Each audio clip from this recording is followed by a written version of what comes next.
A'udzu billahi minasyaitonir rajim. A'udzu billahi minasyaitonir rajim. Bismillahirrahmanirrahim. Assalamualaikum warahmatullahi taala wabarakatuh.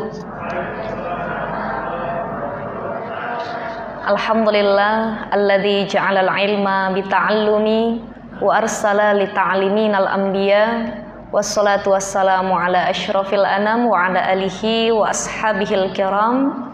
Rabbi israh li sadri wa yassir li amri wahlul 'uqdatam min lisani yafqahu qawli. Allahumma inna na'udzubika min hamazati syayatin wa na'udzubika rabbi ayyahdurun. Sadaqallahul azim wa sadaqa rasulun nabiyyu habibul karim. Amma ba'd. Alhamdulillah Bapak Ibu yang hadir semua. Kita masuk di pembahasan mengenai bagaimana mendidik keluarga dan anak. Ya.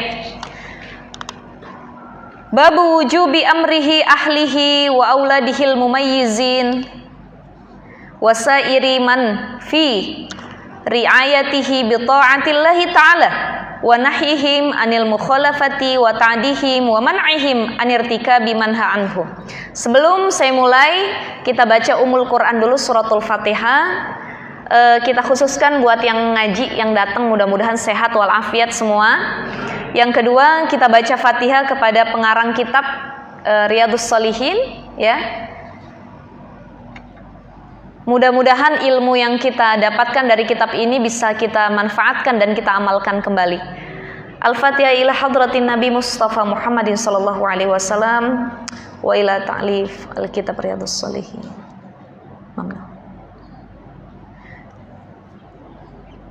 Al-Fatihah. A'udzu billahi minasy syaithanir rajim. Bismillahirrahmanirrahim. Alhamdulillahi rabbil alamin.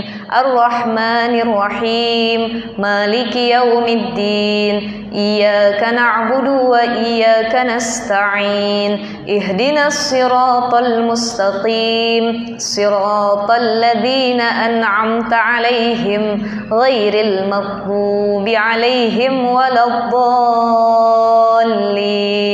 Rabbana ighfir lana wa liwalidayna amin. Ya, bismillahirrahmanirrahim. Kalau Allah Ta'ala berfirman, Allah Ta'ala wa'mur ahlaka bis salati wastabir 'alaiha, dalam surah Thaha ayat 132. Jadi Allah mengatakan begini Bapak Ibu sekalian, wa'mur ahlaka, suruhlah, perintahkanlah. Siapa? Ahlaka, keluarga kamu. Bisolati, agar mereka mendirikan solat. Wastabir 'alaiha, dan bersabarlah terhadap keluargamu. Jadi ternyata mendidik anak, mendidik istri, mendidik suatu keluarga itu tidak mudah. Betul nggak Pak? Betul. Kalau nasehatin istri gampang-gampang susah nggak? Ngedidik anak gampang-gampang susah, menasihati keluarga gampang-gampang susah. Ini langsung Al-Quran yang mengatakan. Makanya pendidikan pertama yang harus ditanamkan kepada keluarga, kepada anak-anak kita, kepada istri kita itu adalah pendidikan tauhid. Jadi ada 4 konsep kurikulum yang ditanamkan oleh Nabi Ibrahim dan Siti Hajar kepada anaknya.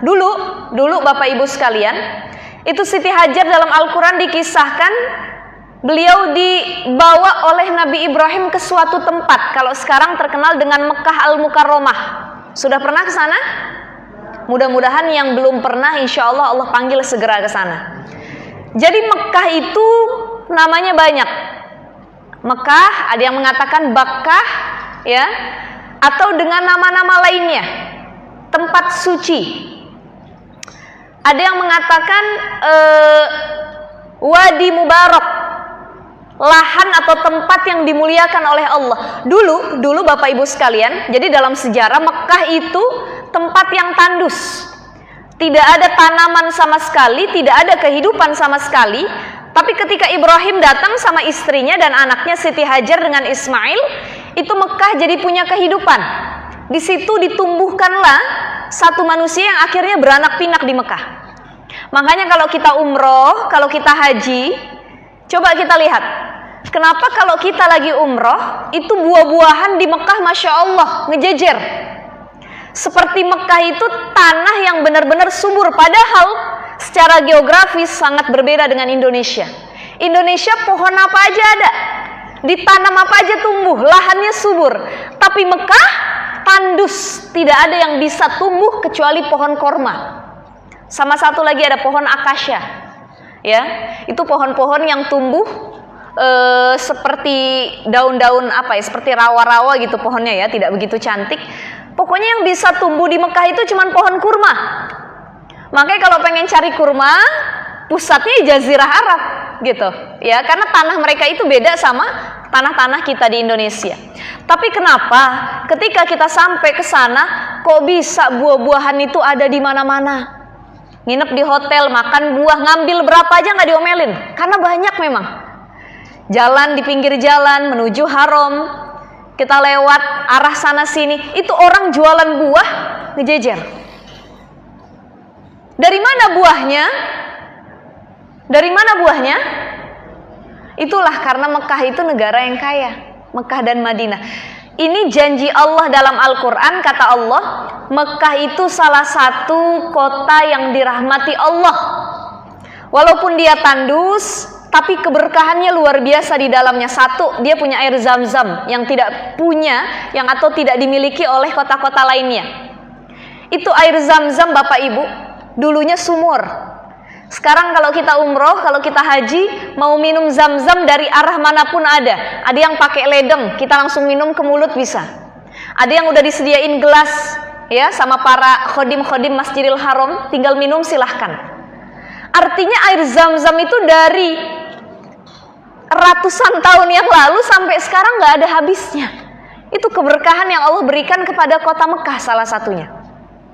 Ya, jadi dulu kisahnya kenapa Mekah itu bisa jadi salah satu kota yang dirahmati Allah, ternyata disitulah mulai penghidupan ketika Allah letakkan Ibrahim, kemudian Siti Hajar dengan Nabi Ismail di Mekah Al-Mukarramah.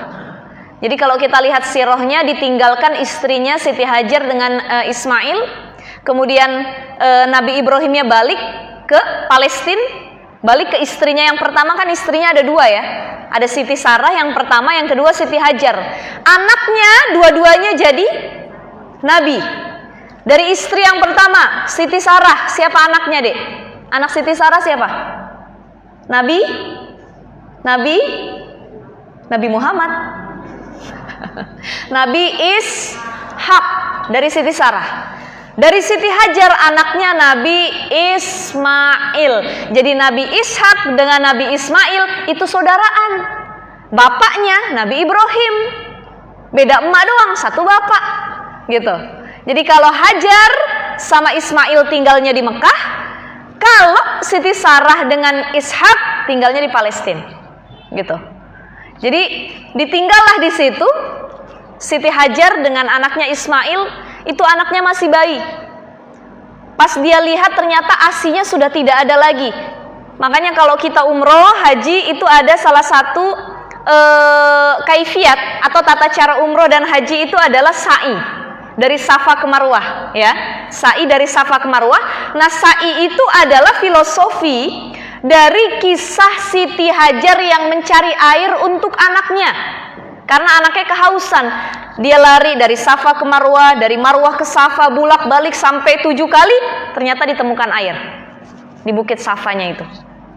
Dari mana ditemukan airnya? Bukan hasil dari dia lari-lari, tapi Nabi Ismail yang dia tinggalkan. Bayangkan, ibu-ibu sekalian, kita nyari air, anak kita ditaruh di bawah, di pasir. Tunggu ya nak ya, masih baik. Mamah mau ini dulu, nyari air ke arah sana. Itu sa'i jaraknya luar biasa, pegel. Ya. Ditinggalkan anaknya, tiba-tiba anaknya menggaruk tanah. Dia garuk-garuk tanahnya. Kemudian dari hasil garukan tanahnya anaknya yang bayi itu muncrat suatu air, itulah yang disebut dengan air zam-zam. Ma'uz zam-zam. Zam-zam itu artinya memancar, makanya namanya zam-zam. Gitu. Ya. Jadi dari dulu sampai sekarang nggak ada habisnya air zam-zam. Apa kurikulum yang diterapkan oleh Siti Hajar Nabi Ibrahim kepada anaknya Ismail? Ada 4. Ya. Itu dalam surah Ibrahim ayat 37 disebutkan. Jadi yang pertama, Rabbana liyuqimus shalah. Ini 4 kurikulum bisa kita terapin sama anak-anak kita. Buat bapak-bapak, buat ibu-ibu yang punya anak, cucu boleh diterapin. Liyuqimus shalah. Jadi yang pertama, dalam mendidik seorang anak, dalam mendidik keluarga, itu ajarin tauhid dasar dulu. Apa tauhid dasarnya? Orang tua dari kecil, anak baru lahir yang diajarin jangan nyanyian, jangan lagu TikTok. Ini anak zaman sekarang yang dihafal lagu TikTok, betul nggak dek? Ya, ampun bang jago, sorry bang jago katanya. Kadang-kadang emak bapaknya ikutan TikTokan lagi, neneknya diajak juga. Masya Allah. Jadi liyuqimus shalah, ajarin tauhid pertama. Kenalin dulu Allah. Anaknya baru bisa ngomong, yang diajarin jangan kalimat yang lain, tapi Allah. Allah nak, Allah, Allah, la ilaha illallah. Itu ajarin sama anak kita. Itu penanaman tauhid sejak dini. Dari masih di kandungan ibunya, sering-sering memperdengarkan ayat Al-Quran.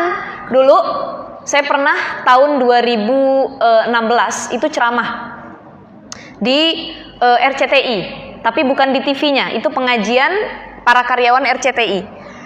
Saya ketemu sama juara 1 Hafiz Indonesia RCTI, namanya Hilya.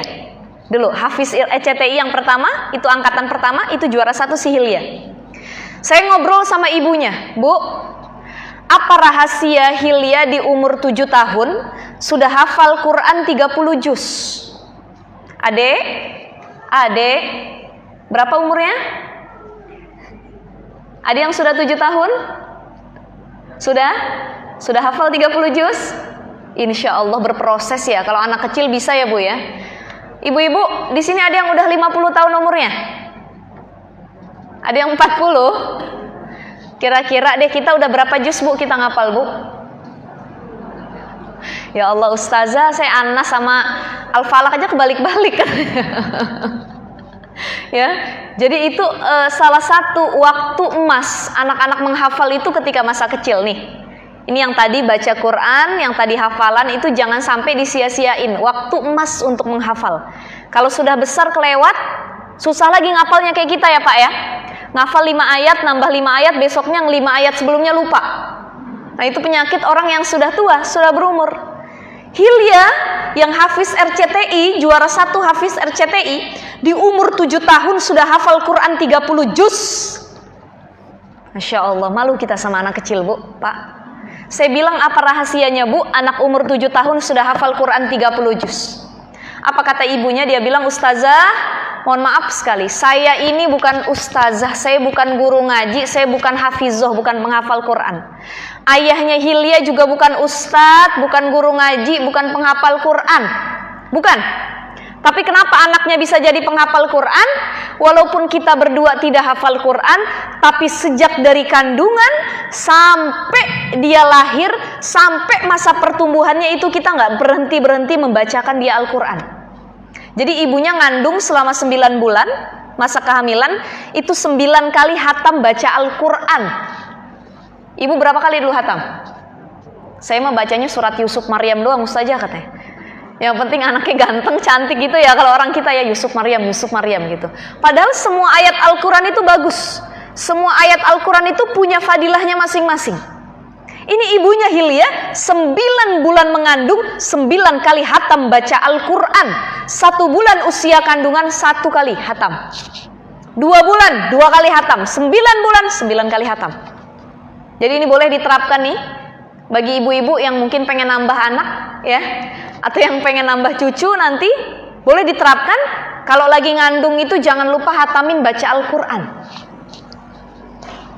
Yang kedua, ketika anaknya lahir masa pertumbuhan, diayun-ayun, digendong, itu yang dibacakan Al-Quran, bukannya lagu. Jadi otomatis ketika usia dia 2,5 tahun sudah diajarin ngafal Quran, ini anak cepat masuknya, sampai usia 7 tahun 30 juz dia hafal. Gitu.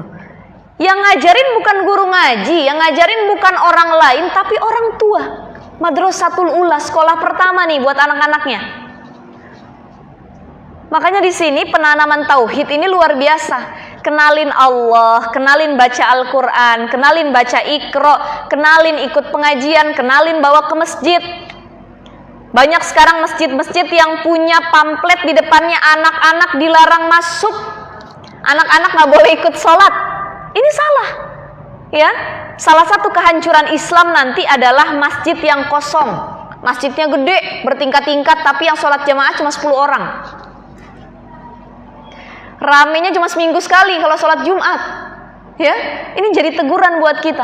Padahal anak-anak dididik untuk masuk masjid, mau dia bercanda, mau dia sholat, itu kan proses. Ya, itu salah satu kebangkitan Islam dari anak-anak yang suka sama masjid. Kalau dari kecil orang tuanya nggak pernah ngajak ke masjid, gimana mereka mau cinta sama masjid nantinya? Gitu, ya. Jadi kalau bapak-bapak sholat jamaah ke masjid, jangan lupa gandeng anaknya. Ibu-ibu, bapaknya mau berangkat, bilang, Pak, ajak Pak anaknya. Walaupun anaknya di dalam masjid, godain orang. Tapi yang satu harus kita pahami, bahwa penanaman tauhid, pengenalan cinta sama agama dulu, itu menjadi kurikulum keberhasilan mendidik keluarga kita. Satu, tauhid.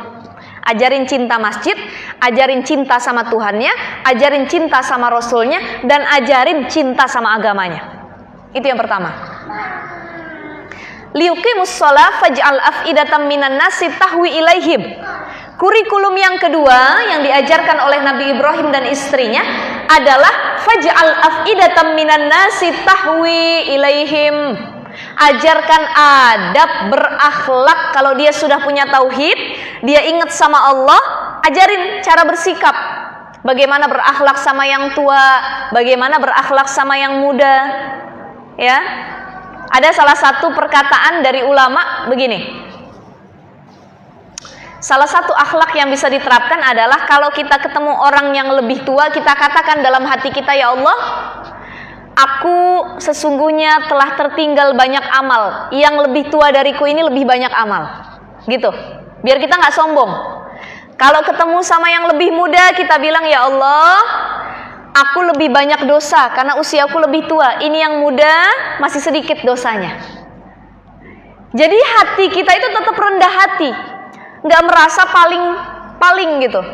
Banyak orang begini Pak, biasanya di kampung-kampung, insya Allah kalau orang kota, orang modern udah nggak seperti itu lagi. Kalau di kampung-kampung biasanya yang ngisi masjid itu yang tua-tua, betul nggak? Betul Bu? Betul ya Pak ya? Jadi kalau ada azan yang udah tua, yang azan, yang jadi imam yang tua, yang muda nggak dikasih kesempatan. Akhirnya anak muda nggak ada yang mau datang ke masjid. Kenapa? Nggak boleh tuh sama kakek-kakek katanya. Asal kita dengar azan, kalau pulang kampung yang azan kakek-kakek. Allahu Akbar. Ya, yang tua nggak mau ngalah, yang muda nggak dikasih kesempatan. Oke lah kalau jadi imam, ini azan, iqomah, semua yang muda tidak boleh ikut andil.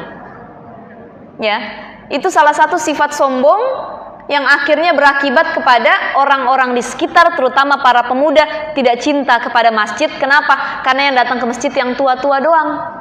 Tapi kalau orang modern, orang kota, insya Allah yang tua, yang muda saling bergabung, kerjasama. Ini yang udah sepuh jadi imam, yang azan, tong. Ini yang masih muda, ayo azan, ayo iqomah, bareng-bareng kita datang ke pengajian. Jadi saling bersinergi, kerjasama. Nah yang banyak seperti itu adalah orang-orang kampung, nggak mau ngalah, ya. Bahkan ada kalau ada anak muda azan itu diomel-omelin. Itu pernah Bu kejadian, saya pulang kampung ke kampungnya Ustadz Azhari, suami, ya. Kampungnya itu daerah Pangkalan Berandan sana di Sumatera Utara, perbatasan Aceh. Jadi lebih dekat ke Aceh daripada ke Medannya. Jadi itu masjidnya pas banget samping rumah Ustadz Azhari. Gak ada anak muda yang sholat sama sekali, mau maghrib, isya, subuh gak ada. Jadi ternyata ceritanya adalah dulu anak-anak mudanya suka masuk ke masjid, suka sholat. Sampai mereka tiba-tiba azan. Nah karena mereka azan, kena semprot sama yang tua, sepuhnya. Kamu jangan azan, sampai pernah dipukul. Udah, nggak boleh kamu ya. Ini kerjaan orang tua, azan, imam semua, nggak boleh. Akhirnya anak-anak muda ini karena dilarang terus dan pernah mereka sampai diomel-omelin, nggak ada yang datang ke masjid sampai sekarang. Gitu. Ya, ini jadi reminder buat kita, ya. Jadi muhasabah, mau tua, mau muda, isi masjid. Ya anak ya, adik-adik ya. Jadi ini penerus nanti nih. Jadi kalau bapak-bapak nanti sudah nggak ada, siapa penerusnya? Ini yang muda-muda, anak-anak kita. Jadi bawa ke masjid, ajak mereka untuk cinta sama masjid. Ya, jadi itu kurikulum pertama tadi apa Bu? Tauhid. Yang kedua, penanaman akhlak. Yang ketiga, ajarkan mereka untuk bersyukur. Faj'al af'idatam minan nasi tahwi ilaihim. Ajak mereka untuk bersyukur. Ngedidik keluarga harus ajarin bersyukur. Nah, biar anak-anaknya bersyukur, orang tuanya kudu jadi orang tua yang bersyukur. Apalagi emaknya. Kebanyakan anak tidak bersyukur karena emaknya kurang bersyukur. Bapaknya ngasih uang belanja 50.000, emaknya ngedumel. Ya Allah, makan apa sih, ngedumelnya depan anak. Tuh bapak lu tuh emang tuh, katanya. Tuh begitu emang. Emak-emak kagak pernah ngasih uang lebih. Ngejelekin orang tua depan anak. Ini salah satu kesalahan orang tua. Jangan pernah menjelekkan pasangan kita di depan anak. Kalau berantem kunci pintu, masuk kamar. Bu, pernah ngatain suaminya nggak sama anaknya? Bener nggak? Nggak salah lagi katanya. Banyak yang kalau berantem ngadu ke anaknya. Betul nggak Pak? Sini. Emak lu emang bawel tuh katanya. Dari dulu begitu emang, nggak berubah. Udah kagak usah didengerin. Ini ngejelekin orang tua sama anaknya. Gimana tidak melatih anaknya jadi benci sama orang tua? Makanya kalau punya masalah, kalau bisa anak itu jangan sampai denger sama sekali. Pura-pura aja. Aslinya tonjok-tonjokan, mungkin pukul-pukulan, kesel-keselan, nyampe depan anak mesra-mesraan lagi gitu. Ya. Jadi ajarin anak-anak kita untuk bersyukur kepada Allah. Kalau mereka jadi orang yang bersyukur, berarti pendidikan kita berhasil, Bapak Ibu sekalian, ya. Karena banyak anak-anak yang tidak bersyukur, suka membanding-bandingkan sama orang lain. Mah, Pak, aku pengen dibeliin itu dong, dia aja beli ini itu. Tapi kalau kita bisa menasehatinya dan kita bisa mencontohkan rasa syukur itu, insya Allah anak-anak kita pun jadi orang-orang yang tidak pernah kufur nikmat sama Allah. Ya, jadi segala sesuatu yang ada dalam kehidupan rumah tangga itu ujian, fitnah. Inna auladukum wa amwalukum fitnah. Sesungguhnya anak-anakmu, hartamu, keluargamu itu fitnah, ujian dari Allah. Jadi bapak kalau punya istri cantik jangan seneng dulu, itu ujian. Banyak yang lirik, betul. Ibu punya suami ganteng jangan seneng dulu, itu ujian. Banyak yang lirik. Punya anak cakep jangan seneng dulu, bisa jadi ain nanti. Gara-gara orang senang sama anak kita dipuji, besoknya sakit. Itu ujian. Punya rumah tangga yang kaya raya, kehidupannya, kecukupan, jangan senang dulu, itu ujian dari Allah. Kata Allah, kira-kira dikasih senang, bisa nggak dia tetap bersyukur sama Allah? Tetap nggak dia ingat sama Allah? Nanti kalau hartanya hilang, tetap nggak dia bersyukur sama Allah? Jadi setiap rumah tangga pasti diuji, tapi ujiannya beda. Ada suami istri baik, lakinya baik, istrinya baik, anaknya baik, mertuanya kagak baik. Ikut-ikutan aja, ya. Kerjaannya iri sama mantunya, ada yang begitu. Ada suaminya baik, istrinya kagak baik, nggak pernah bersyukur sama suami.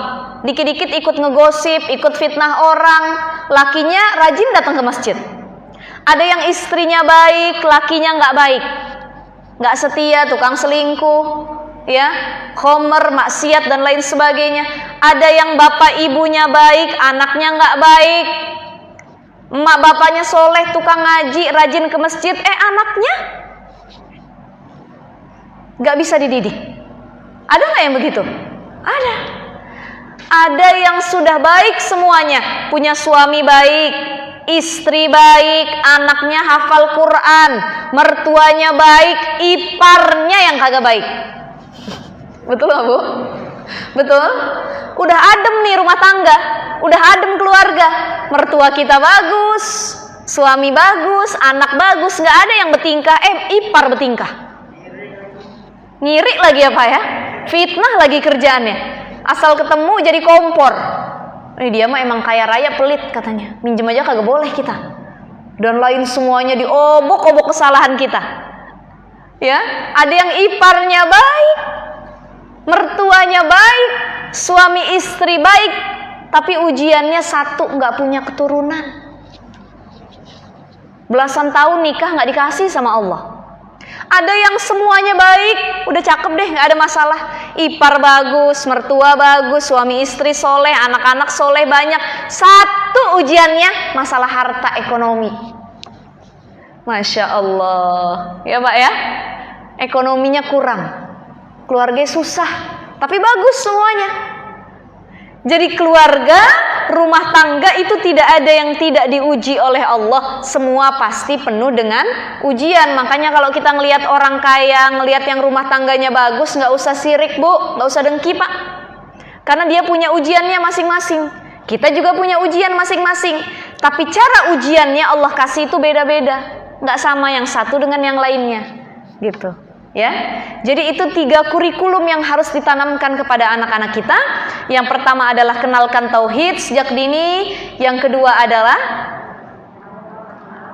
ajarkan akhlak yang baik, dan yang ketiga ajarkan rasa bersyukur kepada Allah Subhanahu wa ta'ala. Ini baru ayat ya, belum masuk ke ayat yang lainnya.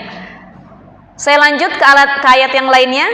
Bismillahirrahmanirrahim. Wa qala ta'ala ya ayyuhalladzina amanu qu anfusakum wa ahlikum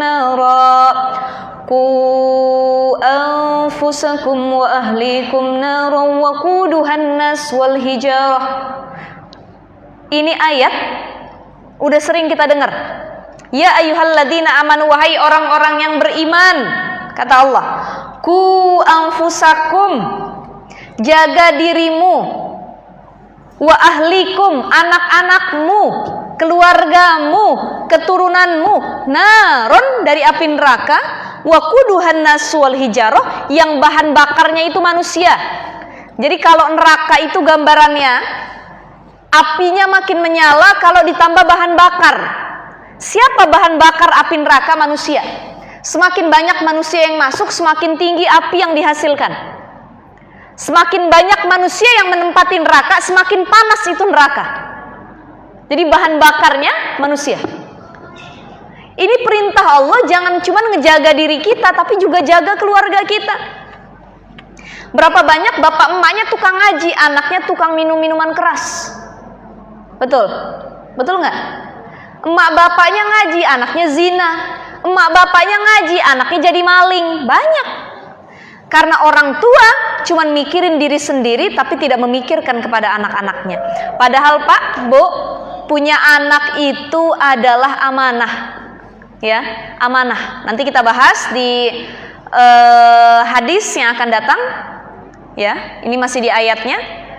Jadi jagalah dirimu dan anak-anakmu dari api neraka. Ini penjagaan yang harus kita jaga dengan sebaik mungkin. Babu wujubi amrihi wa ahlihi, bab kewajiban memerintahkan kebaikan kepada keluarganya, ai zaujatuhu wa mustauladatihi. Siapa saja yang wajib dia perintahi untuk ke jalan yang benar, yang baik? Pertama, zaujatuhu, istri-istrinya. Ya. Perempuan di sampingnya. Jadi bapak punya tanggung jawab buat ngedidik istri. Kalau istri nggak mau taat sama perintah suami, itu namanya nusyus, durhaka. Bagaimana hukuman buat istri-istri yang durhaka? Itu disebutkan dalam surah An-Nisa.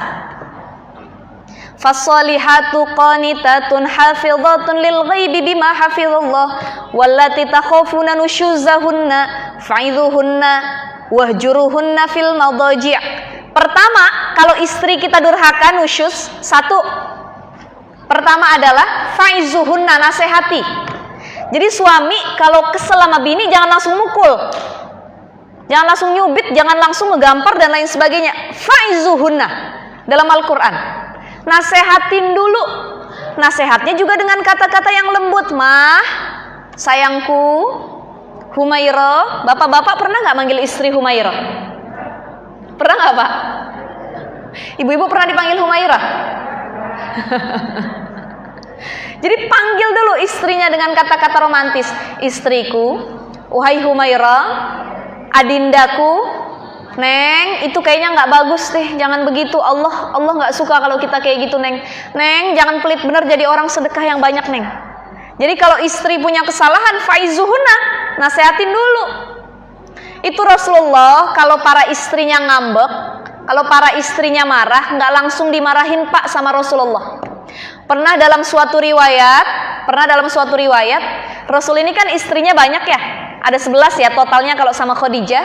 Aisyatun wa Hafsatun wa Saudah, Sofiyatun Maimunatun wa Ramlah, Hindun wa Zainabun kadza Juwairiyah, lil mu'minina ummahatum maradiyah. Itu dalam Aqidatul Awam disebutkan, tambah 2 lagi. Yang 9 tadi saya sebutkan, tambah 2 lagi. Siapa? Khadijah dan Maria Al-Qibtiyah. Ya. Tapi Khadijah sudah wafat, istrinya tinggal 9, Maria Al-Qibtiyah juga. Ini yang 9, para istri Rasul semuanya janda, kecuali 1, Aisyah radhiyallahu anha. Makanya kalau ada orang pengen poligami sekarang nih, Pak, ada niat poligami Pak? Mau ngomong takut ada istri sini katanya. Niat mah ada katanya. Ada niat Pak? Ada katanya Bu. Ya nggak salah juga ya Bu ya, karena poligami kan dalam agama diperbolehkan, tapi tata caranya harus sesuai juga dengan syariat Islam. Jangan kayak film Layangan Putus. Ada yang nonton? Alah bohong. Ini yang lagi rame sekarang, parodi Layangan Putus. Ya, emak-emak gara-gara nonton Layangan Putus, lakinya diomel-omel. Ini kebiasaan nih perempuan kalau nonton sinetron, lakinya selingkuh, lakinya nyakitin istri, yang kena laki kita. Tiba-tiba lagi nonton Indosiar, suami apa judulnya? Suara Hati Istri. Ya. Tiba-tiba lakinya duduk. Itu lakinya yang kena semprot itu. Ya. Padahal ceritanya di film, suaminya yang selingkuh ninggalin istrinya. Tiba-tiba lakinya duduk, tuh Bang, lihat Bang. Jangan abang selingkuh kayak gitu. Kalau abang sampai selingkuh, lihat tuh. Akhirnya berantem suami istri gara-gara sinetron, gara-gara film. Ya, jadi kalau poligami pun ada tata caranya Pak. Nggak boleh sembarangan, walaupun sebenarnya memang tanpa izin istri itu diperbolehkan. Akan tetapi lebih sakinah kalau dapat ridho dan izin dari istri pertama. Apalagi kita tinggal di Indonesia. Nah di Indonesia kalau kita lihat kompilasi hukum Islam, kita lihat undang-undang perkawinan, ya Undang-Undang Nomor 1 Tahun 1974 itu kan bahas tentang perkawinan, ya. Jadi syarat poligami diantaranya adalah harus ada izin dari istri pertama, gitu. Nanti baru ngajuin ke pengadilan, di situ suaminya boleh untuk melaksanakan akad nikah yang kedua. Nah di Indonesia karena banyakan ngumpet-ngumpet, bininya nggak tahu, lakinya nikah lagi, akhirnya nikah siri, nggak terdaftar. Yang kesian siapa? Yang kesian bukan istri pertama lah, istri pertama mah istri sah Bu, jangan khawatir, istri sah, ya warisan dapat, hak asuh anak dapat. Yang nggak enak siapa? Bini kedua yang dinikahin siri, diceraiin dari handphone bisa. Kenapa? Karena tidak ada pencatatan melalui pengadilan agama, gitu. Jadi tidak ada andil dari pemerintah. Makanya perempuan kalau dinikahin siri jangan mau. Kenapa? Banyak mudorotnya, ya. Gimana ustazah kalau kita takut zina ya nggak apa-apa, tapi abis itu langsung nikah secara negara. Ya, nikah untuk pencatatan negara. Jangan sampai kita cuma dinikahi siri tapi tidak ada pencatatan secara negara. Kenapa? Karena nikah siri mudorotnya bukan hanya buat istri tapi juga anak-anak yang dilahirkannya. Pertama, perempuan-perempuan yang dinikahi siri mereka bebas ditalak kapan saja dan tidak bisa mengajukan banding ke pengadilan agama karena memang tidak ada ikut campur pemerintah ketika pernikahannya. Kata pengadilan, kata pemerintah, lu siapa? Cerai aja, emang kapan nikahnya? Nggak ada catatannya gitu, ya. Dan yang kedua, kalau cerai nggak bisa dapat harta warisan, nggak bisa dapat harta gonogini, nggak bisa dapat harta bersama. Kenapa? Orang tidak ada pencatatan kok dalam pernikahannya. Walaupun secara agama sah, tapi secara negara tidak diakui, gitu, ya. Yang ketiga, akibatnya buat anak-anak. Nanti anak-anaknya tidak bisa mengajukan waris, nggak dapat hak warisnya karena tidak ada pencatatan secara sah. Ya, seperti itu ya. Yang kedua, dia tidak bisa mendapatkan nafkah dan susah untuk mengurus administrasi kenegaraan. Ngurus KTP, ngurus apa itu kan ditanya kakaknya mana. Bagaimana ngurus kakak? Ngurus kakak itu harus ada surat nikah, buku nikah. Kakak, KTP, akte kelahiran. Nah, kalau perempuan-perempuan yang dinikahin siri, mereka tidak bisa mengurus administrasi negara, nanti buat anaknya bikin akte susah. Ya, bikin kakak susah, anaknya mau masuk sekolah susah. Makanya jangan sampai perempuan ini cuman gara-gara cinta buta mau dinikah siri. Jadi kalaupun bapak nikah lagi, andai kata ya Pak ya, jangan diaminin juga. Langsung amin kenceng, katanya amin. Andai kata nikah lagi, kita harus melihat tata cara yang benar, baik. Satu, minta izin sama istri pertama, minta ridhonya. Yang kedua, kalau bisa perempuannya yang nyariin istri pertama. Jangan kita nyari sendiri. Betul nggak Bu? Maka ibu-ibu kalau lagi ngomong poligami suka ngomong ke suaminya, Papa boleh poligami, tapi yang cariin saya, katanya. Biar tahu orangnya kayak gimana. Nah, boleh saja itu biar lebih sakinah gitu ya. Jadi istrinya yang nyariin, tahu karakternya seperti apa, akhlaknya bagaimana, bisa jadi madu. Rasulullah punya istri 9, istrinya soleha semua. Istrinya janda tua semua. Yang perawan cuma satu, Aisyah radhiyallahu anha, dan memang dari istrinya yang 9 itu tidak punya anak sama sekali. Rasulullah cuma punya anak dari dari 2 saja, dari Maria Al-Qibtiyah dan Khadijah. Tapi anaknya dari Maria Al-Qibtiyah meninggal, dari Khadijah pun yang anak laki-lakinya semua meninggal, kecuali anak perempuan. Apa faedah dan manfaat? Kenapa kok para istri Rasul nggak ada yang melahirkan? Bahkan Aisyah yang perawan itu pun nggak melahirkan. Kenapa? Kenapa Bapak Ibu sekalian? Karena kalau mereka melahirkan satu, banyak keturunan Rasul. Makin berabe. Ini banyak kaum Syiah yang muncul. Padahal mereka cuma mengagungkan Sayyidina Ali. Bukan Ustadz Ali ini ya. Sayyidina Ali karamallahu wajhah. Itu adalah mantunya Rasul, bukan anaknya. Bagaimana kalau anaknya Rasul hidup, apalagi anak laki-laki? Pasti orang bilang ini Rasul berikutnya, karena anaknya Rasul, gitu. Ya, makanya faidahnya anak Rasul yang laki-laki tidak ada yang hidup. Ya, walaupun cucunya Rasul ada Hasan Husain, itu juga akhirnya jadi perdebatan dan jadi pertikaian antara kaum Mu'tazilah dengan kaum Syiah. Ya. Itu kalau kita lihat dulu perang Karbala antara Husain dengan Yasir bin Muawiyah, itu kan luar biasa sekali Bapak Ibu sekalian. Makanya sekarang ada golongan Syiah, ada golongan Mu'tazilah juga ada. Ya, golongan Syiah itu bagaimana? Golongan Syiah itu orang-orang yang sangat mengkultuskan Sayyidina Ali dengan Hasan Husain. Ya. Dan mereka mengatakan bahwa mereka tidak mengakui para sahabat yang lain, Abu Bakar, Utsman, itu tidak mereka akuin. Umar, Utsman, Abu Bakar tidak diakuin, yang diakuin cuma Ali. Bahkan mereka mengatakan bahwa Sayyidina Ali ini adalah penerus Rasul berikutnya. Itu kalau yang Syiahnya sudah sangat ekstrim sekali. Di Jakarta ada tuh pusatnya.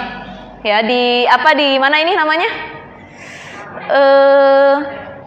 Mana itu Pasar Minggu, dekat Pasar Minggu, Pejaten ya, Buncit ya, daerah Buncit ya. Saya pernah waktu itu datang ke situ sama Ustadz Azhari. Kita cuma lihat, itu lagi hari Asyura, mereka lagi habis hari rayanya.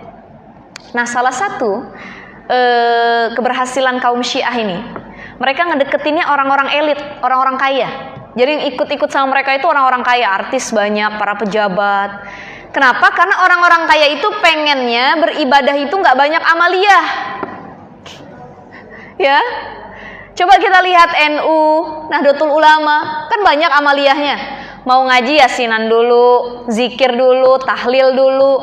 Ya, sedangkan kalau orang-orang Syiah, orang-orang mohon maaf, Mu'tazilah, orang-orang yang agak ekstrim ke kanan, selain yang moderat gitu, yang tengah-tengah. Itu kan mereka tidak banyak amaliyahnya, tidak seperti orang-orang yang disebutnya wasatiyah ya, orang-orang moderat itu kan banyak amaliyahnya ya, seperti itu. Nah, yang kedua, banyak yang suka atau jadi pengikut Syiah karena mereka banyak menerapkan nikah mut'ah, ya, kawin kontrak. Itu kalau kita datang ke puncak, itu ada satu kota, satu wilayah itu untuk khusus kawin kontrak.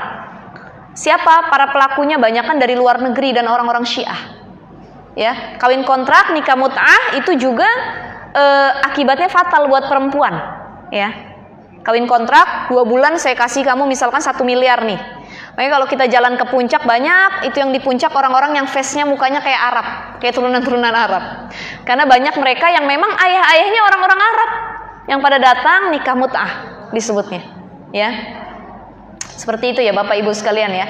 Jadi Syiah itu ada yang ekstrim, ada yang tidak terlalu ekstrim memang, tapi tetap saja bagus kita ahlus sunnah wal jamaah ini harus kita tanamkan kepada anak-anak kita semua. Jadi cara ibadah mereka di Iran sana itu kalau setiap hari Asyura mereka mukul-mukul sampai berdarah, sampai muntah darah, sampai sakit. Kenapa? Mereka harus merasakan bagaimana perjuangan Hasan Hussein ketika dibunuh oleh Yasir bin Muawiyah gitu. Itu peringatan Asyura. Asyura itu kan waktu itu peringatan perang Karbala antara Husain dengan Yasir bin Muawiyah, itu perebutan tahta waktu itu ya, perebutan pengganti khilafah waktu itu. Nah, Sayyidina Husain itu makamnya ada 2 tempat. Pertama ada di Karbala, badannya di Karbala, jadi waktu itu dibelah badannya sama Yasir, palanya dibawa ke Mesir, badannya ada di Karbala. Jadi kalau kita ziarah ke Mesir, itu depan Masjid Jami Al-Azhar dan Jami'atul Azhar, ya. Jadi Masjid Jami Al-Azhar sampingnya kan kampus Al-Azhar cowok, ya. Seberang Masjid Al-Azhar itu adalah Masjid Sayyidina Husain, Masjid Husain. Nah, biasanya orang-orang Syiah itu suka datang setiap peringatan hari Asyura, rame. Dulu waktu saya masih kuliah di sana, itu kalau hari Asyura kita datang tuh, kita lihat, karena mereka merayakan. Tapi di dalam itu mereka nangis, mukul-mukul gitu. Ya. Tapi hebatnya Mesir, hebatnya Azhar Mesir, itu karena ada Al-Azharnya. Padahal dulu Mesir itu lama ditinggali oleh dinasti Fatimiyah yang kebanyakan Syiah waktu itu. Tapi sekarang hebatnya Mesir itu pemikirannya, alirannya bukan lagi Syiah, tapi wasatiyah. Kita lihat ada Syekh Ali Jum'ah, ada Syekh Ahmad Thayyib, semua ya, pemikirannya itu wasatiyah, bukan lagi Syiah. Padahal kalau kita ngelihat sekelilingnya namanya saja Al-Azhar. Ya, mereka mengambil dari kata Fatimatuz Zahra, Azhar, Zahro, gitu. Yang kedua, Masjid Sayyidina Husain. Sampingnya, jadi kalau kita jalan dikit dari Masjid Al-Azhar, jalan dikit, ini ngebayangin aja dulu ya Pak ya. Mudah-mudahan nanti kita satu jamaah Masjid Nurul Huda bisa ziarah ke sana bareng-bareng ya Ustadz Ali ya. Amin, insya Allah ke Mesir kita ziarah bareng.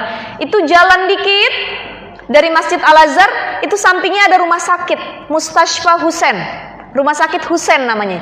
Jadi segala sesuatu yang ada di sekeliling Mesir itu namanya nama-nama Hasan Hussein, Azhar, nama-nama ala-ala orang Syiah gitu. Ya. Tapi ternyata mayoritas penduduk Mesir itu bukan orang Syiah. Tidak. Malah ahlus sunnah wal jamaah, wasatiyah mereka. Itu hebatnya Mesir. Ya, Masya Allah. Nah, sekarang di Indonesia sudah mulai banyak penganut Syiah ini. Bahkan yang sempat rame ya di Madura waktu itu ya, Madura sama Poso atau apa? Saya lupa. Yang mereka bertengkar antar suku itu kan gara-gara Ahlus Sunnah wal Jamaah sama Syiah waktu itu. Ya. Jadi harus dijaga anak-anak kita, Bapak Ibu sekalian, ikut pengajian udah di Nurul Huda paling aman deh. Insyaallah ya. Ustadz Ali yang bimbing udah paling aman, Ahlus Sunnah wal Jamaah gitu. Ya, kita nggak tahu di luaran sana ada yang gampang membid'ah-bid'ahkan, ada yang gampang mengkafir-kafirkan, ada juga yang terlalu liberal, ada yang Syiah dan lain sebagainya. Ada yang kalau kita habis datang ke masjidnya kita sholat dielap, dipel sama dia, ada, ya, macam-macam. Jadi dalam Islam ini banyak sekali golongan pemikiran agama yang berbeda-beda, ya. Tapi yang masuk surga nanti kata Rasulullah cuma satu, Ahlus Sunnah wal jamaah gitu ya. Lanjut ke hadis selanjutnya sedikit lagi. Jadi siapa saja yang harus dididik? Pertama adalah istri-istri kita. Yang kedua adalah wa mustauladatihi, anak-anak yang lahir dari istri kita. Wa uladuhul mumayyizin, dan anak-anak di sini mencangkup bukan hanya anak-anak yang masih kecil, tapi mereka yang sudah mumayyiz. Ya, mereka yang sudah baligh. Jadi orang tua ketika anak sudah baligh itu tetap masih ada tanggung jawab untuk mengingatkan mereka. Beda kehidupan kita dengan di luar negeri, itu contohnya saja Korea, Amerika.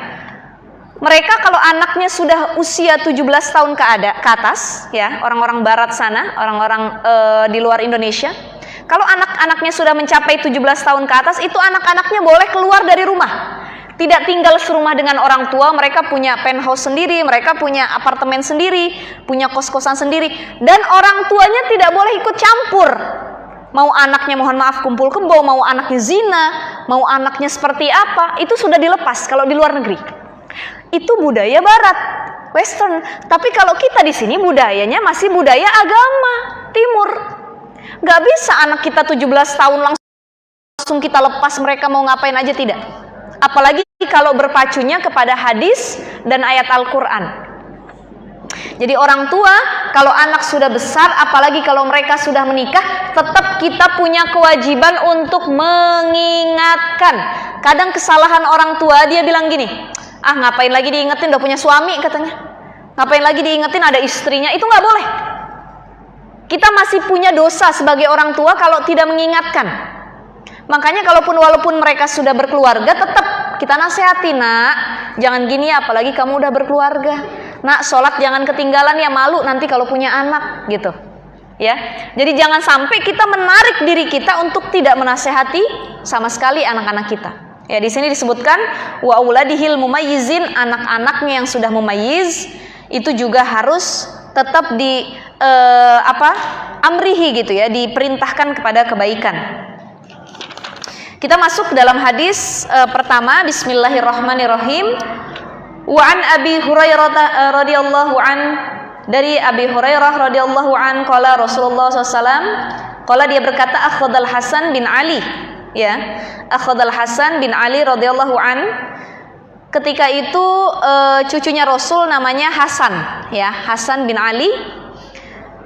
Dia mengambil satu kurma mintam risodaqoh, dari kurma-kurma sedekah. Jadi ada kurma-kurma sedekah di depan dia ambil, dia makan.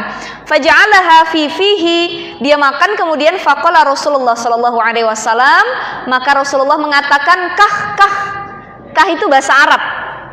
Ya, apa artinya? Muntahin gitu. Udah jangan diambil, jangan. Jadi kah itu kalau gimana ya, kalau bahasanya itu lagi ngelarang. Bahasa kita begini, kalau ada anak tiba-tiba ngambil punya orang, gitu. No, jangan gitu. Nah, itu bahasanya yang Rasul sampaikan waktu itu sama Hasan ya. Kah. Buang, jangan diambil kurmanya. Gitu. Kenapa? Di sini dikatakan irmi biha. Taruh lagi kata Rasulullah. Lemparkan, jangan sampai masuk ke mulut kamu. Amma alimta, tahukah kamu, kata Rasulullah, ana la na'kulu sedekah, bahwasanya aku tidak memakan hasil sedekah.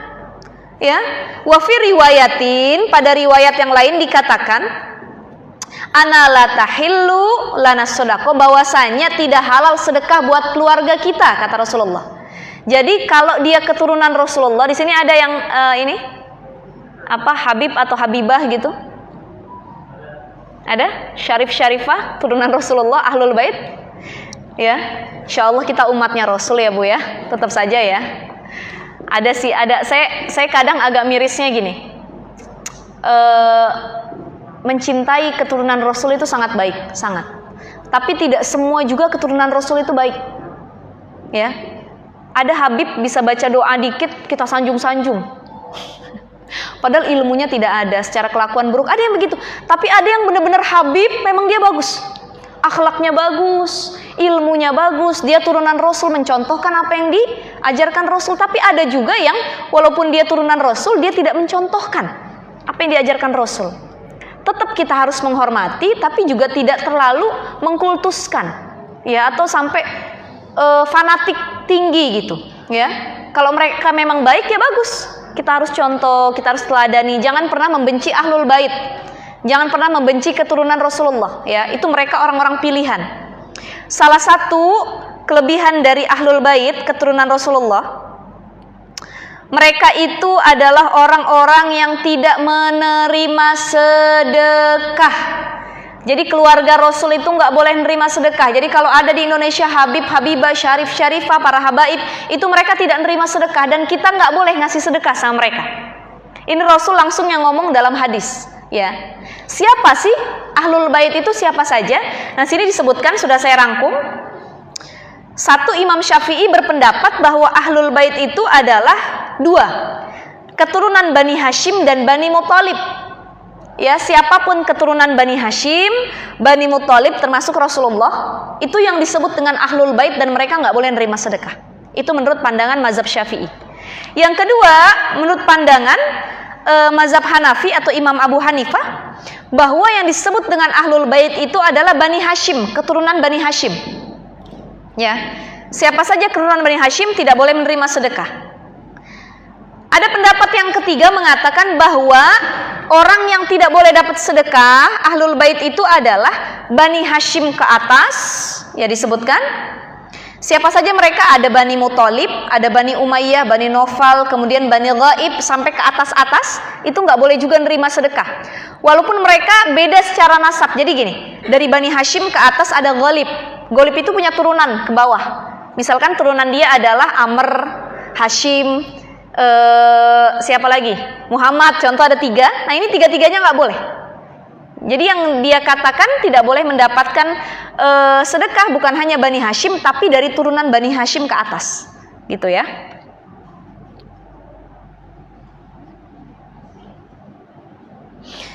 Nah, kemudian ada yang mengatakan lagi bahwa yang dimaksud dengan ahlul bait itu juga mencangkup zaujatuhur Rasul, para istri-istri Rasul. Jadi bukan hanya anak, bukan hanya keturunan ke atas ke bawah, tapi juga para istri Rasul. Itu juga nggak boleh dapat sedekah. Itu termasuk ahlul bait, ya.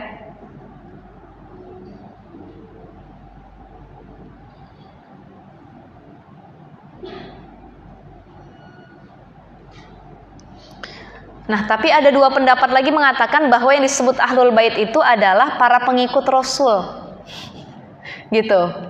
Tapi ini tidak kuat ya pendapatnya. Lebih kuat yang tadi dikemukakan oleh Imam Abu Hanifah, Imam Syafi'i, gitu. Jadi yang disebut ahlul bait itu adalah Bani Hashim. Bani Hashim, keturunan Bani Hashim, Bani Muthalib itu ahlul bait, gitu. Walaupun ada yang pendapat mengatakan para pengikut Rasul, dan ada lagi yang mengatakan bahwa ahlul bait itu adalah orang-orang yang bertakwa dari pengikut dari pengikut Rasulullah. Jadi siapa saja yang mengikuti Rasulullah dan dia bertakwa di ahlul bait. Tapi itu tidak kuat pendapatnya. Jadi yang kuat adalah mereka Bani Hashim, para istri Rasul. Siapa saja yang keturunan dari istri Rasul, siapa saja yang keturunan dari cucu-cucu Rasulullah, Sayyidina Hasan Husain ke bawah, ya sampai sekarang kita temuin para habib, habaib gitu. Itu adalah para ahlul bait yang tidak boleh menerima sedekah, ya, tidak boleh menerima sedekah, gitu. Sampai sini ada pertanyaan, Bapak Ibu sekalian?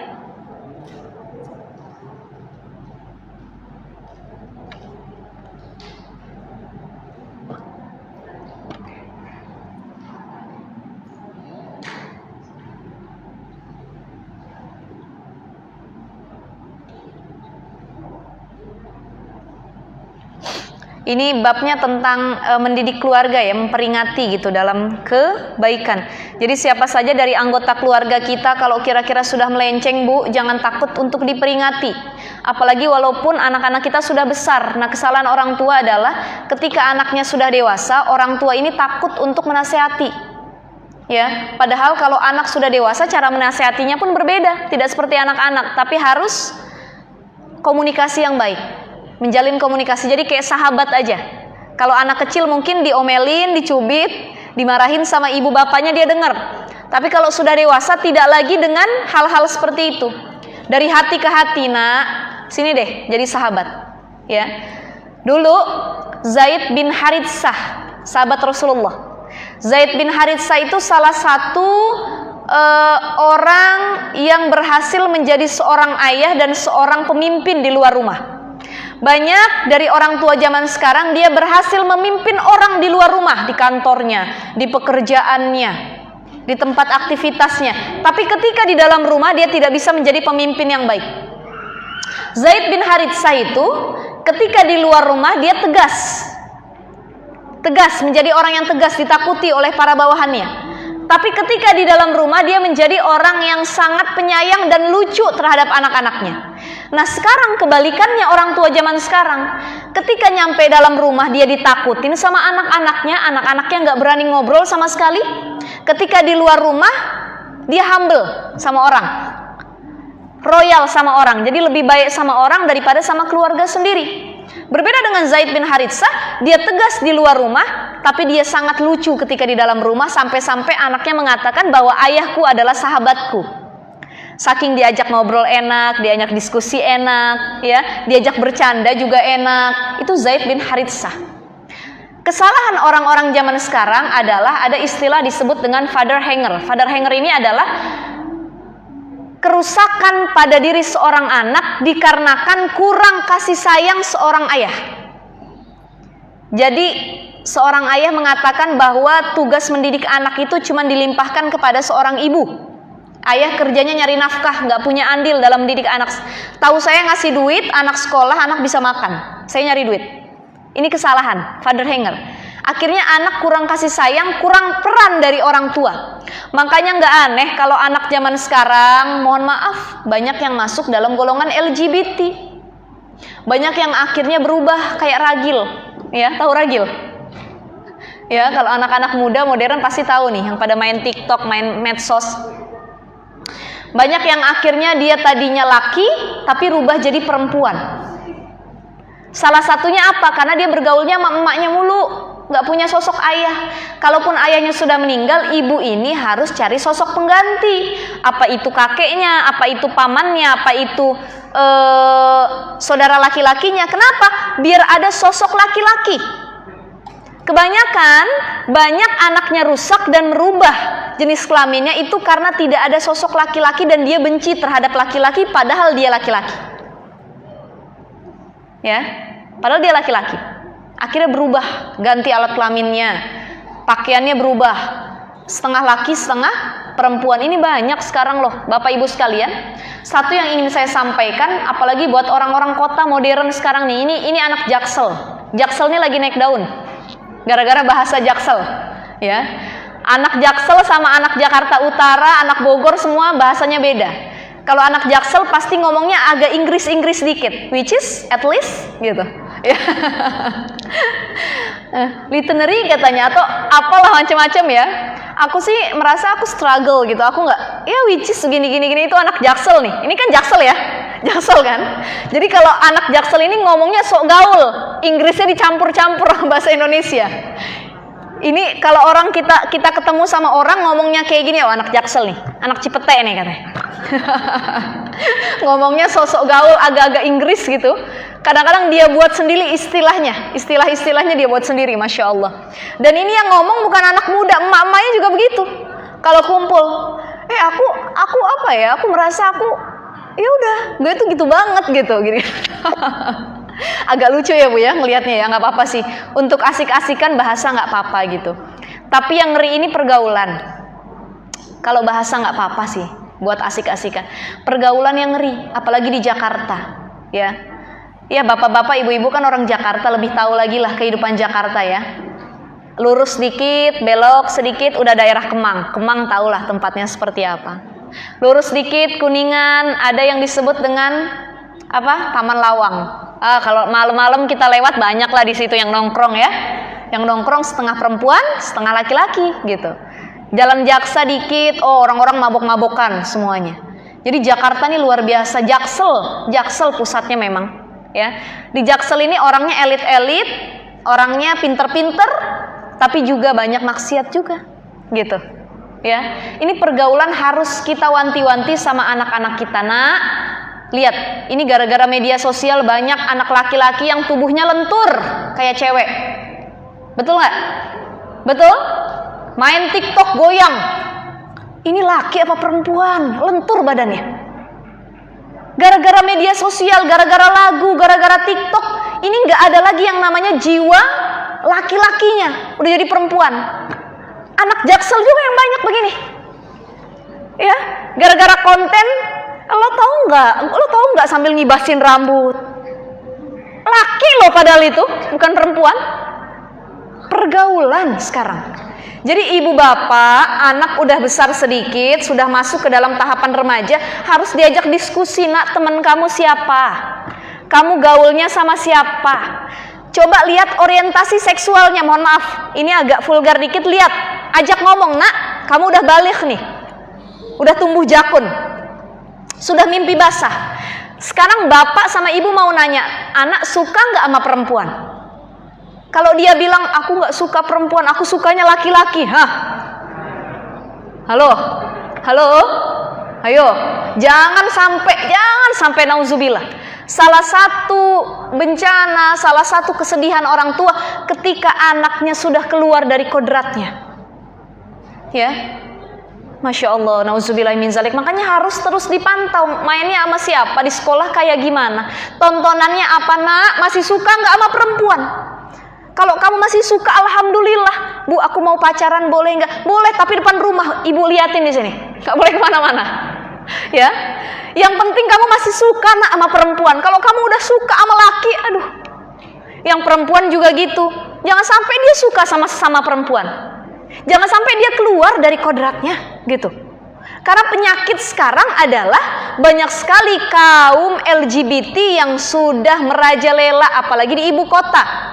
Tontonan, web series, Netflix, Iflix, apalagi itu, View, Telegram dan lain sebagainya, YouTube. Sekarang mereka sudah gemar dan sudah berani mengkampanyekan LGBT. Bukan hanya film Indonesia, film-film luar juga sudah terbuka sekarang. Itu isinya bukan lagi kisah cinta perempuan dengan laki-laki, tapi laki sama laki, perempuan sama perempuan. Ini dari media sosial, dari media, dari tontonan. Ini kita harus hati-hati. Yang kedua, dari aplikasi TikTok. Anak laki-laki kerjaannya goyang. Yuk goyang sama-sama, diajak sekelompoknya goyang. Lentur kayak perempuan. Lama-lama dia ngerasa, oh kok gue kayak perempuan ya?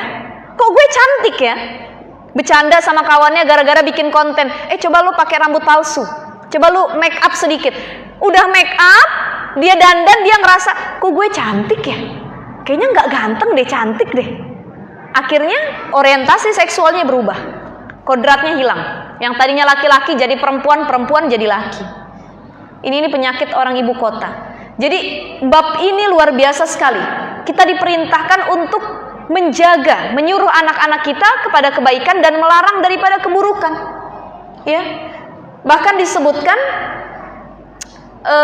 kalau anak sudah mencapai usia 7 tahun dan dia nggak mau sholat, anak 7 tahun itu harus udah diajarkan sholat. Aqimis sholat, ajarin sholat. Nah, kalau dia sudah sampai usia 10 tahun dia tetap nggak mau sholat, itu boleh dipukul. Tapi pukulan yang tidak membuat dia sakit, hanya membuat dia jerah saja. Pertama, pukulannya nggak boleh pakai benda tajam. Jadi mentang-mentang boleh dipukul, dalam hadis Rasul ini kita pukul pakai benda tajam, nggak boleh. Yang kedua, pukulannya tidak menyakitkan apalagi sampai membuat bekas. Dan yang ketiga, pukulannya tidak menyakiti hatinya. Jadi mukulnya dengan kasih sayang. Ini juga yang diterapkan bapak-bapak kalau istrinya durhaka. Pertama tadi fa'izuhunna, nasehati. Yang kedua, kalau istri masih durhaka, udah dinasehati dia nggak dengar, wahjuruhunna fil madaji, tinggalin tempat tidurnya. Pisah ranjang, jangan ditemenin di kamar. Istri kalau suaminya ninggalin ranjang biasanya kepikiran, ya Allah, tidur sepi amat ya, nggak ada suami di samping, kepikiran minta maaf akhirnya sama suami. Pindah ranjang, istrinya di atas, suaminya tidur di bawah atau di sofa. Kalau pindah ranjang nggak bisa, pindah kamar nggak bisa, pindah rumah. Itu tahapan-tahapannya dalam surah An-Nisa. Kalau pindah rumah nggak bisa, baru dipukul. Pukulannya tidak boleh sembarangan. Pertama, pukulannya tidak menyakiti. Yang kedua, tidak pakai benda tajam. Yang ketiga, tidak meninggalkan bekas. Yang keempat, pukulannya tidak dipukul di area alat vitalnya. Yang kelima, pukulannya tidak memukul area wajah. Wala tadribul wajh, kata Rasulullah. Jangan mukul wajah. Jadi kalau mukul istri di mana? Di sini, di kakinya. Pukulannya juga yang sayang, bukan pukulan pak kamu ya, pak gitu, sampai jatuh istrinya memar berdarah. Nah, ini udah nggak boleh, udah masuknya KDRT. Pukulannya pukulan sayang pak. Nih istri nih contoh, durhaka dia,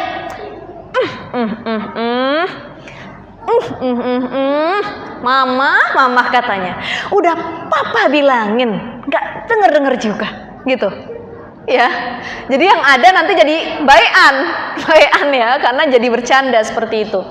Nah, Aisyah pernah suatu ketika ngambek sama Rasul. Jadi istri Rasul yang paling sering ngambek itu Aisyah karena paling muda. Ya, masih sifatnya masih agak kekanak-kanakan, jadi masih dibimbing terus sama Rasulullah gitu. Suatu ketika Aisyah itu ngambek sama siapa? Hafsah binti Umar bil Khattab ya. Jadi datang Hafsah binti Umar. Hafsah ini salah satu istri Rasul yang masakannya paling enak.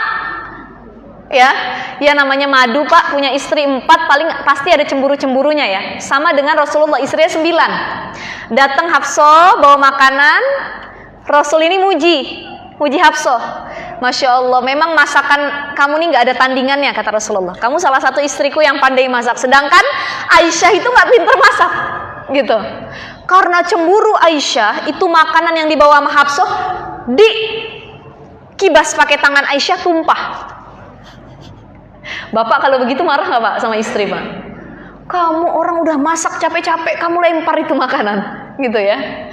Tapi Rasulullah enggak. Rasulullah tidak marah, beliau cuma tertawa dan mengatakan, ibumu sedang marah, katanya. Ibumu sedang marah, cuma gitu aja. Itu cara marahnya Rasulullah. Yang kedua, pernah Aisyah sangat marah sama Rasulullah, ini juga gara-gara cemburu, ya. Dan Aisyah itu sampai dalam Lu'lu'ul Marjan disebutkan itu sampai ngomong, sampai bawel ke Rasul itu nggak ada titik komanya. Bini kalau marah biasanya nggak ada titik koma ya pak, ya kan? Mas, kamu beliin dia penthouse 5M. Oke, it's fine katanya. Itu dalam layangan putus ya. Dalam layangan putus. Oke, fine mas. Aku nggak masalah. Kamu ajak dia ke Kapadocia, it's my dream. Itu impian aku. Ya perempuan itu kalau udah marah-marah nggak ada titik komanya. Sama kayak Aisyah kepada Rasulullah. Tapi apa yang dilakukan Rasulullah? Kalau kita pak mungkin melihat istri ngomong menjawab mulu, nggak ada titik koma, ngelawan mulu sama suami, tangan udah bisa melayang. Ya, pengennya kita omelin, tapi apa yang dilakukan Rasulullah ketika Aisyah ngomong papa, itu langsung dipeluk sama Rasulullah. Dipeluk, dicium keningnya, kata Rasulullah, ya Humaira, hilanglah rasa marahmu. Istrinya yang tadinya ngambek gara-gara digituin sama Rasul nggak marah lagi pak, langsung diem. Bapak boleh dicontohin habis ini kalau bini ngomel, bawel, peluk.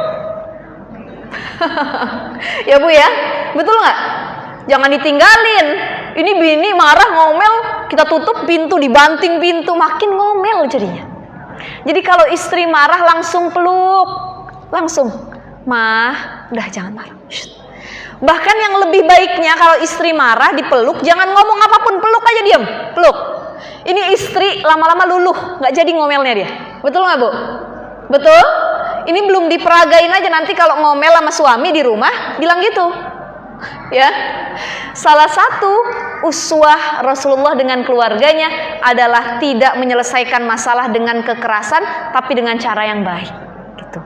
Ya, satu hadis lagi sebelum saya tutup. Wa Nabi Hafsin Umar bin Abi Salamah Abdullah bin Abdul Asad Rubaib, ya, Rasulullah Shallallahu Alaihi Wasallam qol, bersabda Rasulullah, kuntu gulaman fi hajri Rasulullah. Mohon maaf.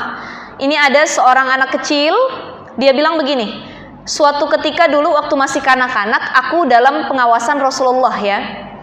Wa kanat siyadi, dan ada tanganku ini, aku punya tangan, tatishu fi sohfati, ketika makan itu tangan aku nggak bisa diam, ngambil kanan, ngambil kiri, dua-duanya tangannya nggak bisa diam, saling ambil-ambilan, namanya anak-anak ya bu. Faqala li, maka Rasulullah mengatakan kepadaku, ya gulam, wahai anak kecil, kata Rasulullah, samillah ta'ala, baca dulu bismillah kepada Allah Ta'ala. Jadi kalau mau makan dek, adek, kalau mau makan jangan lupa baca bismillah. Kalau kita nggak baca bismillah, itu setan ikut makan makanan kita. Ketika kita baca bismillah, apa yang dimakan sama setan itu dimuntahin. Ya, pernah Rasulullah itu melihat ada sahabatnya yang makan. Ketika dia makan, tergesa-gesa, buru-buru, lupa baca bismillahirrahmanirrahim, minimal bismillah saja. Langsung diperingati sama Rasul, dia baca bismillah. Bagaimana kalau lupa di pertengahan makan, doanya adalah bukan bismillah Allahumma barik lana fima razaqtana lagi, tapi bismillahi awaluhu wa akhiruhu. Ini kalau kita lupa baca doa, kita baca di tengah-tengah makan. Seketika sang pemuda ini, sahabat ini yang lagi makan, kemudian dia baca doa tersebut, Rasulullah kemudian ketawa. Kenapa Rasulullah tertawa? Ternyata Rasulullah melihat ada setan, ada jin di sampingnya, ikut makan yang dimakan oleh pemuda ini. Ketika pemuda ini baca bismillah, maka dimuntahkan apa yang sudah dimakan oleh setan tadi, muntah langsung dia. Jadi kalau kita mau ngerjain setan, gampang. Ya Pak Bu ya, kita makan lupa baca bismillah di awal, makan ya enak-enak. Begitu di pertengahan, bismillahi awaluhu wa akhiru, itu setan langsung muntah di samping kita. Jadi sering-sering aja ngerjain setan ya, nggak apa-apa. Seperti itu. Ini pesan Rasulullah. Kata Rasulullah, ya gulam, samillahi ta'ala. Kalau mau makan, baca bismillah dulu. Wakul biyaminik. Yang kedua, kalau makan itu pakai tangan kiri. Mohon maaf, pakai tangan kanan gitu ya, biyaminik, jangan pakai tangan kiri. Wakul mimma yalik famazalat tilka ti'mati ba'du. Ya. Jadi ini salah satu adab-adab yang diajarkan oleh Rasulullah perihal pendidikan memulai makan, gitu. Ini baru pendidikan makan, belum pendidikan yang lain, tauhid dan lain sebagainya. Jadi jangan lupa pakai tangan kanan dan kemudian makannya dimulai dengan bismillah. Ya, ini salah satu pendidikan paling terkecil yang kita lihat sepele, tapi ternyata sangat bermanfaat buat anak-anak kita. Ya, jadi bagaimana pendidikan tauhid dimulai ketika mereka ingin beraktivitas, salah satunya makan. Mau makan nak, baca bismillah. Mau pakai baju, baca bismillah. Mau lepas pakaian, baca bismillah. Karena orang yang melepas pakaian dia tidak membaca bismillah, sesungguhnya auratnya itu sedang dilihat oleh jin. Ya, sedang dilihat oleh jin. Jadi jin itu paling senang melihat auratnya manusia. Tapi ketika kita baca doa bismillahi la ilaha illa huwa, ketika melepas pakaian itu langsung mata jin itu dibutakan oleh Allah Subhanahu wa taala, nggak kelihatan aurat kita sedikit pun. Makanya kalau mau mandi, masuk kamar mandi, kita buka pakaian, buka baju, langsung kita baca doa itu. Karena kalau kita cuma baca masuk doa WC, baca doa masuk WC, tapi nggak baca doa melepas pakaian, itu sesungguhnya kita mandi sambil diliatin sama jin, gitu. Sedang dinikmati auratnya sama jin. Begitupun kalau lagi hubungan suami istri, tetap harus ada satu helai kain minimal yang menutupi. Yang kedua, baca doa. Allahumma barik lana. Udah hafal ya bapak-bapak, ibu-ibu insyaallah ya. Ya, jadi itu salah satu pendidikan yang bisa diterapkan. Kita baru sampai hadis kedua mengenai tadi keluarga Rasul yang tidak boleh mendapat sedekah, dan ini pendidikannya adalah Rasulullah mengingatkan kepada Sayyidina Hasan bahwa kita nggak boleh makan, diperingatkan sejak kecil ya dari hasil sedekah. Dan yang kedua adalah pendidikan mengenai adab memulai ketika makan adalah dengan membaca bismillah dan menggunakan tangan kanan. Nanti hadis selanjutnya insya Allah dibahas di bulan depan, tapi punten mohon maaf, sepertinya saya tidak mengajar lagi karena nanti Ustadz Azhari sudah pulang, besok beliau pulang sampai rumah ya. Jadi insya Allah bulan depan kajiannya akan dilanjutkan oleh Ustadz Azhari lagi. Kalau saya di sini cuman badal aja, cuman pengganti saja sebenarnya ya. Insya Allah mudah-mudahan lain waktu kita bisa silaturahim lagi, bisa ngaji bareng lagi ya ibu-ibu ya. Kalau ada kesempatan, saya mohon maaf apabila ada kata-kata yang salah. Sebelum saya tutup, kalau ada pertanyaan silahkan. Mungkin 1-2 pertanyaan ya.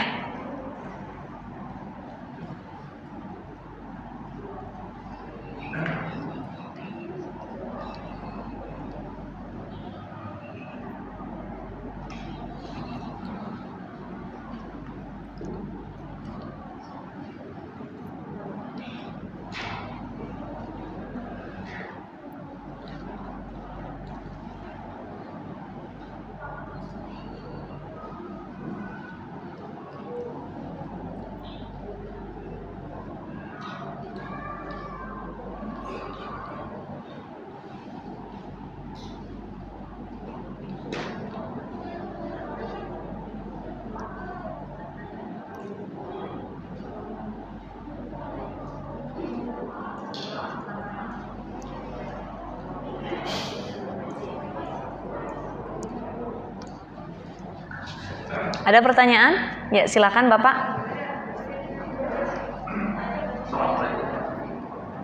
Waalaikumsalam warahmatullahi wabarakatuh.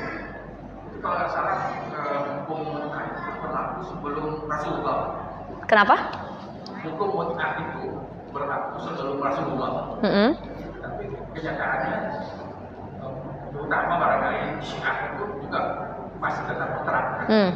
Ya. Jadi awalnya gini, Islam itu kan datang nggak langsung mengkat semua hal-hal yang dilakukan oleh orang-orang jahiliyah. Contoh kayak khomer saja, khomer ya. Kayak khomer itu nggak langsung dimutlakan haram, tidak. Tapi pertama khomer itu dikatakan kalau kamu pengen sholat, kamu jangan minum khomer. Artinya boleh minum khomer, tapi jangan ketika mau sholat, karena menghilangkan akal. Nah, makin kesini turun ayat Al-Quran, jadi pengharamannya itu sedikit demi sedikit, bertahap, nggak langsung khomer haram, ini haram, tidak. Jadi khomer itu nggak boleh dipakai sholat, orang-orang yang khomer. Kemudian turun perintah lainnya lagi, khomer haram mutlak, karena dia memabukkan. Setiap yang memabukkan, baik sedikit ataupun banyak, itu haram. Begitu. Nah sekarang kayak nikah mut'ah. Dulu di zaman jahiliyah itu ada banyak karakter pernikahan orang-orang jahiliyah. Salah satunya adalah pertama, perempuan-perempuan yang mendirikan bendera di depan rumahnya. Itu pertanda bahwa laki-laki manapun boleh datang ke rumah dia untuk menggaulinya. Ketika dia hamil, contoh yang mendatangi ada 10 laki-laki. Ketika dia hamil, saya lupa istilah nama pernikahannya. Ketika laki-laki itu sudah datang dan dia hamil, kan bingung nih. Yang menggauli dia ada 10 orang. Nanti setelah anaknya lahir, dikumpulkan 10 laki-laki itu, dilihat oleh hakim atau orang yang menjadi penengah, orang yang memutuskan perkara. Kira-kira anak ini lebih mirip ke siapa? Dikumpulkan 10 orang laki-laki ini, oh ternyata hidungnya ke yang nomor 7 katanya. Oh enggak, secara muka yang nomor 8 nih katanya. Gitu. Lebih kemana nih? Intinya anak siapa? Karena kan banyak yang datengin. Baru kalau sudah ketahuan laki-laki yang dipilih itu, yang diputuskan itu, dia harus menikahkan perempuan ini mau tidak mau, walaupun awalnya cuma main-main saja. Akhirnya kamu yang menikahkan, gitu. Ada juga dulu di zaman jahiliyah adalah tukar-tukaran pasangan. Jadi kalau suami istri dengan tetangganya, dia saling tukar-tukaran, istri kamu sama saya, istri aku sama kamu. Itu zaman jahiliyah. Datang Islam, langsung di-cut semuanya. Tapi ada beberapa. Artinya gini, dulu zaman sebelum Islam, laki-laki itu kalau punya istri banyak Pak. Zaman Yunani kuno dulu, itu istrinya bisa ratusan ribu, ribuan selirnya. Istri raja Yunani, raja-raja Cina Tapi datang Islam tidak melarang untuk poligami, boleh. Tapi ada batasnya, 4 saja, gitu. Ya, jadi tidak dihapus budaya tersebut, tapi ada batasannya. Nah, sekarang nikah mut'ah. Nikah mut'ah itu diperbolehkan dulu di zaman Rasul, karena zaman Rasul itu masih dalam masa peperangan. Sahabat yang ikut perang berangkat jauh dari keluarga, khawatir zina dan menyalurkan kepada yang tidak baik, akhirnya boleh untuk nikah mut'ah. Nah, selama peperangan di sini, di daerah sini, mereka nikah sama perempuan situ. Habis itu sudah kelar. Itu pas masa peperangan. Tapi setelah itu datang perintah yang lain bahwa nikah mut'ah itu diharamkan. Tidak lagi diperbolehkan. Sampai saat ini tidak lagi diperbolehkan nikah mut'ah. Ya, karena mudorotnya banyak dan itu cuma berlaku ketika masa perang dulu saja di zaman Rasulullah. Nah, orang-orang Syiah mereka hanya memakai dalil yang memperbolehkan dulunya. Ini kalau kita belajar usul fiqh ada yang namanya nasah mansukh gitu ya. Ada satu dalil yang kemudian dinasah, dihapus dengan dalil yang baru. Itu kalau kita belajar usul fiqh. Nah, orang-orang Syiah cuma pakai satu dalil yang memperbolehkan, tapi dia tidak memakai dalil yang melarangnya. Sedangkan kita kalau belajar usul fiqh, kita memakai dalil yang terbaru. Karena dalil yang lama sudah dihapus dengan dalil yang baru. Seperti itu. Apalagi melihat kondisi mudorotnya, kondisi maslahatnya seperti apa. Ternyata nikah mut'ah ini tidak maslahat, tidak bagus gitu. Kalau mau nikah ya nikah, tapi jangan dimut'ah, dikontrak. Jadi perempuan itu bisa dianalogikan seperti barang, bukan manusia. Saya sewa kamu, ya, kayak rumah. Saya nyewa kamu selama 1 bulan, saya nikahin kamu selama 1 bulan. Itu kan seperti barang, bukan lagi manusia, gitu. Ya, maka ajaran Syiah itu juga tidak boleh kita makan mentah-mentah, gitu. Ya, karena sangat jauh sekali lah kalau kita bicara Syiah, sebenarnya panjang ya Pak ya. Syiah itu ada banyak macam, ada Syiah Zaidiyah, ada Syiah yang lain-lainnya. Tapi ada satu Syiah tadi Zaidiyah itu yang hampir mendekati ahli sunnah wal jamaah. Tapi kalau Syiah yang lainnya mereka sudah sangat-sangat sesat secara ibadah, secara isi kitabnya. Mereka orang-orang Syiah itu nggak mau belajar kitab-kitab ahlu sunnah ini, nggak mau. Mereka nggak pakai itu mazhab Syafi'i, Hambali, Hanafi, tidak. Ada mereka punya sendiri, mazhab Ja'fari namanya. Dari orang Syiah, gitu. Jadi tata cara ibadahnya pun beda. Mereka nggak, mereka tidak mengakui para sahabat. Mereka tidak mengakui Aisyah radhiyallahu anha sebagai istri Rasul. Ini orang-orang Syiah. Kenapa? Karena dulu Aisyah itu pernah perang Jamal. Ya, perang Jamal sama Sayyidina Ali. Gara-gara itu mereka benci sama Aisyah dan orang Syiah menganggap bahwa Aisyah itu bukan ahlul bait Rasulullah dan bukan istri Rasulullah. Gitu. Ya. Jadi ya kita yang aman-aman sajalah sudah, ahlus sunnah wal jamaah. Anak-anak kita diarahkan, nak kalau cari pengajian, cari kajian yang benar-benar, tanya bapak dulu ustadznya siapa, kiainya bagaimana, masukin anak ke pondok juga lihat-lihat dulu sanad keilmuannya bagaimana, ustadznya siapa, bagaimana pemikiran beragama dia, bagaimana konsep kurikulum di dalamnya. Jangan mentang-mentang anak saya pengen jadi penghafal Quran, siapa yang punya? Itu artis terkenal katanya. Artis terkenal udah hijrah begini. Oh, dia gini, udah masukin aja katanya. Ya, atau siapa? Udah pokoknya banyak para penghafal Quran terkenal di media sosial, masukin aja. Tidak seperti itu. Harus dilihat sanad keilmuannya, masukin anak pesantren.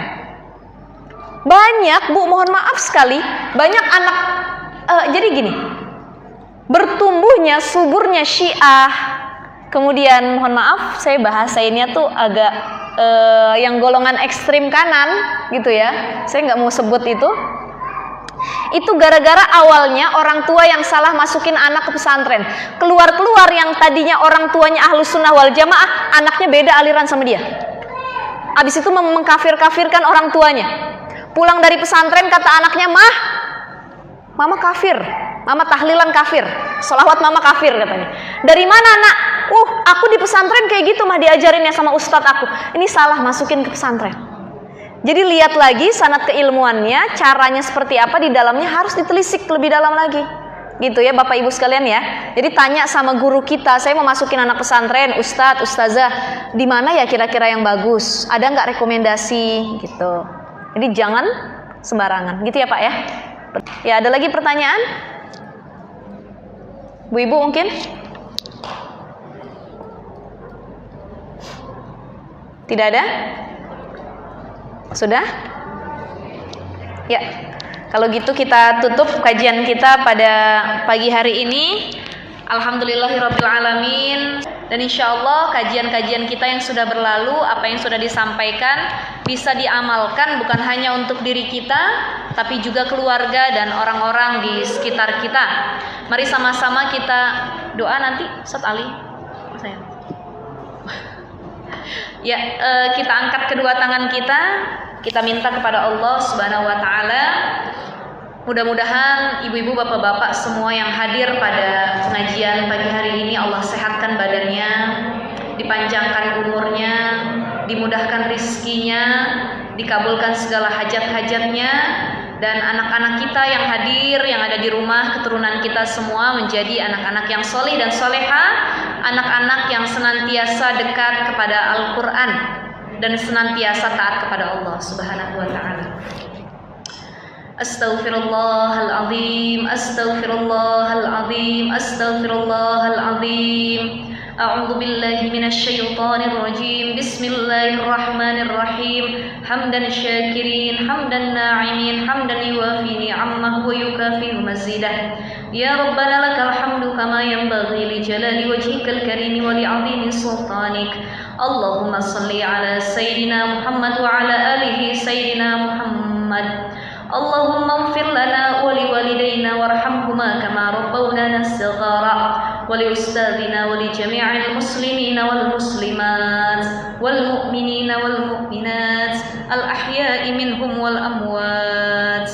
Allahumma hassil muradana wa hassil maqasidana wa sabbit imanana wa tahhir qulubana wa sahih ajsadana wa kaththir arzaqana bijahi sayyidina Muhammadin sallallahu alaihi wasallam wa bi barakatil walidain wa bi barakatil walidain wa bi barakatil walidain. Rabbana hab lana min azwajina wa zurriyyatina qurrata a'yun waj'alna lil muttaqina imama waj'alna lil muttaqina imama waj'alna lil muttaqina imama.